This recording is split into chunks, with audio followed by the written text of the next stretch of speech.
بات بتاتا ہوں, انڈیا پاکستان بنگلہ دیش, ٹھیک ہے نا, تعویذ کا سن لو,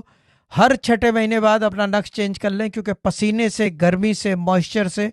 تعویذ جو ہے وہ ناقص ہو جاتا ہے, اور جب تعویذ ناقص ہو جائے تو پھر وہ نقصان تو نہیں دیتا مگر وہ کام ہی نہیں کرتا. ایک دوا ہے,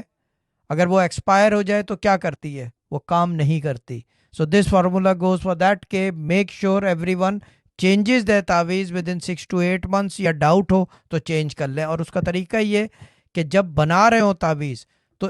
2 درجن بنا لیں, پرنٹ کر لیں, اور 19 دفعہ تو 4 کل ایک ساتھ پڑھ لیں اس کے اوپر, اور لپیٹ کے رکھ لیں کہ جب آپ کو ڈاؤٹ لگے کہ تعویذ سر بھاری ہو کچھ ہو, تعویذ اسی وقت چینج کیا. اور میرے ساتھ تو مجھے ہر 2 ہفتے بعد کرنا پڑتا ہے, کیونکہ یہاں پہ مسئلہ یہ ہے کہ جناتوں کی آمد و رفت ہو, اور جہاں پہ جناتوں کی آمد و رفت ہو وہاں پہ پرابلم یہ ہوتی ہے کہ طبیعت خراب رہتی ہے, اور اس طبیعت خراب کو ٹھیک کرنے کے لیے بسم اللہ کے نقش سے بہتر کوئی کام نہیں ہے, اور نہ کوئی چیز کام کرے. اکثیر کا کام کرتی ہے بسم اللہ کا نقش, مگر یہ بات کس کس کو سمجھائی جائے, ٹھیک ہے نا. یہ چیز ہے, بچوں کو, بڑوں کو اس کو بانٹیں, پھیلائیں, اس تعویذ کو بنا کے دیں, بولا پہن کے دیکھو یار حفاظت کرے گا. یہ certain aspects of magical spells بھی کاٹ دیتا ہے, سرٹن اسپیکٹس